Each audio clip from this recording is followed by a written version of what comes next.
Hello दोस्तों, स्वागत है आप सभी का आपके अपने यूट्यूब चैनल सक्सेस मेरा 2.0 पर। तो दोस्तों आज हम पढ़ने वाले हैं आरपीएफ एलपी एंड टेक्नीशियन में आने वाले 20 महत्वपूर्ण साइंस से संबंधित प्रश्न और इनसे रिलेटेड फैक्ट के बारे में भी। तो बिल्कुल भी स्किप ना करें और लास्ट तक बने रहें। साथ ही दोस्तों अगर आप हमारे चैनल पर नए हैं तो सब्सक्राइब कर बेल आइकन दबा लेंगे और लास्ट में आपसे क्वेश्चन भी पूछूंगा जिसका आंसर आपको कमेंट बॉक्स में बतानी है। साथ ही आप हमारे टॉप 20 क्वेश्चन में कितना टाइम कर पाते हो कमेंट बॉक्स में जरूर लिखेंगे। तो चलिए स्टार्ट करते हैं। हमारा आज का पहला सवाल है, अभिकेंद्रीय बल किसके लिए उत्तरदायी है। और दोस्तों किसी भी प्रश्न का उत्तर अगर आपको पहले से मालूम हो तो कमेंट बॉक्स में जरूर लिखेंगे। तो इसका सही उत्तर हमारा क्या हो जाएगा? ऑप्शन नंबर बी, वस्तु को वृत्ताकार पथ पर गतिमान रखना। दोस्तों किसी वस्तु को वृत्ताकार पथ पर गतिमान बनाए रखने के लिए अभिकेंद्रीय बल की आवश्यकता होती है। हमारा अगला सवाल है, और दोस्तों आज हम जो आपको टॉप 20 क्वेश्चन बता रहे हैं ये सारे के सारे इंपॉर्टेंट और 100% रियल आपके exam RPF LP and technician. साथ ही दोस्तों अगर आप कोई भी अदर कॉम्पिटिटिव एग्जाम की तैयारी करते हैं उन सभी में आने वाले महत्वपूर्ण प्रश्न हैं। तो बिल्कुल भी स्किप ना करें और लास्ट तक बने रहें। अगर आप हमारे साथ लास्ट तक बने रहते हो तो ये आपके एग्जाम के लिए बहुत ही यूजफुल होगा। तो इसका सही उत्तर हमारा क्या हो जाएगा दोस्तों? चलिए प्रश्न की ओर बढ़ते हैं।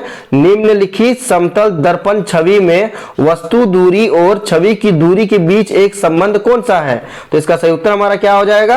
ऑप्शन नंबर बी, वस्तु दूरी बराबर छवि की दूरी। क्योंकि दोस्तों हम लोग जानते हैं कि समतल दर्पण में प्रतिबिंब दर्पण से उतना ही पीछे बनता है जितना वो दर्पण के सामने रखी होती है, यानी वस्तु की दूरी और छवि की दूरी दोस्तों हमेशा बराबर होती है। हमारा अगला सवाल है, निम्नलिखित में से किसे सामान्यतः ब्लड थिनर के नाम से जाना जाता है। और दोस्तों ये 2018 आरपीएफ में पूछा गया सवाल है दोस्तों, ये बहुत इंपॉर्टेंट सवाल है। तो इसका सही उत्तर आप हमें कमेंट बॉक्स में लिखेंगे। तो निम्नलिखित में से किसे सामान्यतः ब्लड थिनर के नाम से जाना जाता है? तो इसका सही उत्तर हमारा हो जाएगा ऑप्शन नंबर ए, स्कंदन रोधी। स्कंदन रोधी को दोस्तों ब्लड थिनर के नाम से जाना जाता है। हमारा अगला सवाल है, और दोस्तों ये बहुत ही महत्वपूर्ण सवाल है और इसका सही उत्तर आप हमें कमेंट बॉक्स में जरूर लिखेंगे। रॉकेट किस संरक्षण के सिद्धांत पर कार्य करता है? तो इसका सही उत्तर हमारा क्या हो जाएगा? ऑप्शन नंबर सी, संवेग। रॉकेट संवेग संरक्षण के सिद्धांत पर कार्य करता है। हमारा अगला सवाल है, फल निम्नलिखित में से किस पुष्प भाग से विकसित होता है? और इसका सही उत्तर हमारा क्या हो जाएगा? ऑप्शन नंबर सी, अंडाशय। फल अंडाशय से प्राप्त होता है। हमारा अगला सवाल है, श्वसन की क्रिया के दौरान उत्पन्न होने वाला ऊर्जा के से समृद्ध यौगिक कौन सा है?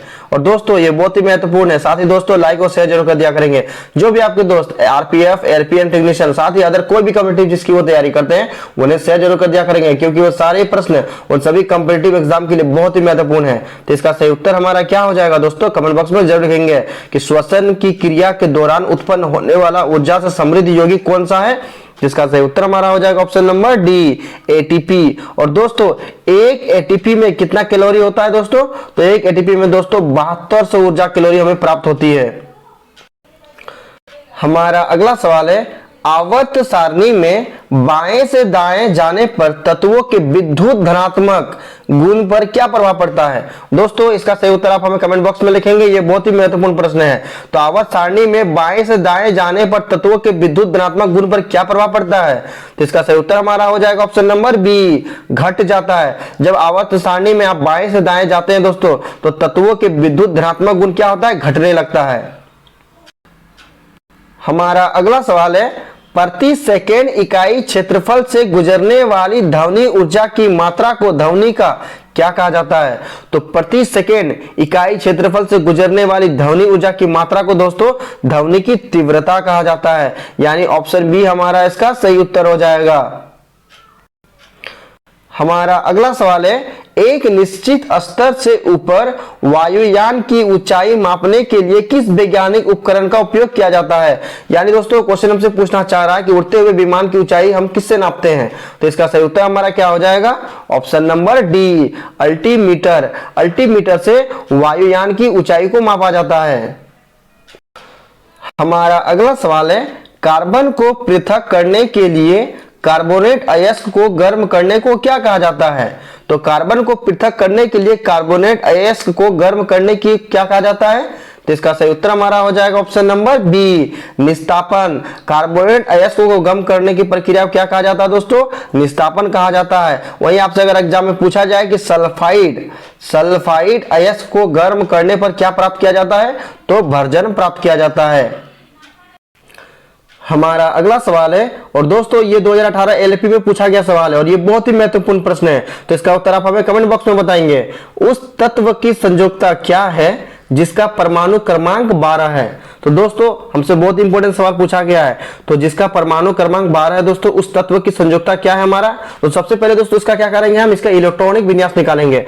तो परमाणु क्रमांक जब 12 है तो इसका इलेक्ट्रॉनिक विन्यास क्या हो जाएगा हमारा? 2, 8 और 2 हो जाएगा दोस्तों। और दोस्तों ये परमाणु क्रमांक 12 ये कौन सा तत्व कहलाता है दोस्तों? तो ये हमारा हो गया दोस्तों मैग्नीशियम। मैग्नीशियम दोस्तों 12 में आता है। तो हमसे क्वेश्चन पूछा गया है कि संयोजकता क्या है। तो दोस्तों जो बाहर में इलेक्ट्रॉन होता है और ये अष्टक प्राप्त करने के लिए दोस्तों जो इलेक्ट्रॉन को ग्रहण करता है दोस्तों, उसे हम लोग क्या बोलते हैं? संयोजकता बोलते हैं, चाहे वो ग्रहण करे या फिर उसे त्याग करे। तो आप देख सकते हैं दोस्तों कि हमारा इसके बाहर में 2 इलेक्ट्रॉन है दोस्तों, तो अष्टक प्राप्त करने के लिए दोस्तों क्या करेगा? 6 इलेक्ट्रॉन ग्रहण करेगा। क्योंकि दोस्तों इसका क्षमता इतना नहीं है कि ये 6 इलेक्ट्रॉन ग्रहण कर सके, तो ये क्या करेगा दोस्तों? ये 2 इलेक्ट्रॉन को ये त्याग कर देगा। और जो त्याग करता है या ग्रहण करता है दोस्तों, उसी को हम लोग क्या बोलते हैं? संयोजकता बोलते हैं। और जो बाहर में इलेक्ट्रॉन स्थित होती है इसको हम लोग क्या बोलेंगे? संयोजी इलेक्ट्रॉन। आपसे एग्जाम में 2 प्रकार से प्रश्न पूछे जाएंगे दोस्तों, एक पूछे जाएंगे कि संयोजकता कितनी होती है और एक पूछा जाता है दोस्तों संयोजी इलेक्ट्रॉनों की संख्या कितनी है। अगर आपसे यहां पर पूछा जाता है कि संयोजी इलेक्ट्रॉन कितनी है परमाणु क्रमांक 12 वाले तत्वों में, तो हमारा हो जाता 2। संयोजी इलेक्ट्रॉन की संख्या हमारे यहां पर 2 हो जाएगा। और अगर आपसे पूछा जाए कि संयोजकता कितनी है, तो चूंकि दोस्तों बाहर में हमारा 2 इलेक्ट्रॉन है, तो ये क्या करेगा दोस्तों? 6 इलेक्ट्रॉन को ग्रहण नहीं कर सकता, इसका क्षमता नहीं है कि ये ग्रहण करे। तो ये क्या करेगा? अपना 2 इलेक्ट्रॉन को ये त्याग कर देगा। जो ये त्याग करेगा दोस्तों, तो यही इसका क्या होगा दोस्तों? इसका संयोजकता होगा। यानी इसका सही उत्तर हमारा क्या हो जाएगा? Option number B, 2। उस तत्व की संयोजकता क्या होगी जिसका परमाणु क्रमांक 12 है? तो हमारा 2 हो जाएगा। हमारा अगला सवाल है, क्विक लाइम जिसे हम लोग अनबुझा चूना कहते हैं का दूसरा नाम क्या है? तो क्विक लाइम अर्थात अनबुझा चूना का दूसरा नाम क्या है? तो इसका सही उत्तर हमारा हो जाएगा option number D, calcium oxide. Calcium oxide को क्विक लाइम अर्थात अनबुझा हुआ चूना भी कहा जाता है। और दोस्तों इसका सूत्र क्या होता है? CaO होता है। हमारा अगला सवाल है, और दोस्तों ये बहुत इंपॉर्टेंट सवाल है, 2018 में टेक्नीशियन में ये पूछा गया सवाल है दोस्तों, तो इसका सही उत्तर आप हमें कमेंट बॉक्स में लिखेंगे। ब्रॉन्स्टेड और लोरी अवधारणा के अनुसार क्षार एक ऐसा पदार्थ है जो क्या होगा दोस्तों? सही उत्तर हमें कमेंट बॉक्स में लिखेंगे। तो ब्रॉन्स्टेड और लोरी अवधारणा के अनुसार क्षार एक ऐसा पदार्थ है जो, इसका सही उत्तर हमारा हो जाएगा ऑप्शन नंबर ए, जो प्रोटॉन ग्रहण करता है। जो प्रोटॉन ग्रहण करता है दोस्तों, उन्हें क्या कहा जाता है दोस्तों? क्षार कहा जाता है। और इस अवधारणा को किसने दिया था? ब्रॉन्स्टेड और लोरी ने दिया था। हमारा अगला सवाल है, पॉलीसीथीमिया में किस प्रकार की कोशिकाओं की संख्या अधिक हो जाती है? तो इसका सही उत्तर हमारा क्या हो जाएगा?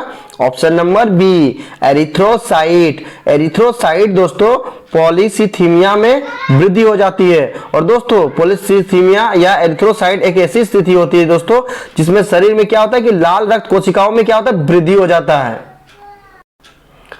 हमारा अगला सवाल है, पोषण जिसमें जीव शरीर के अंदर भोजन ग्रहण करता है और एंजाइमों का उपयोग करके पाचन करता है, उसे क्या कहा जाता है?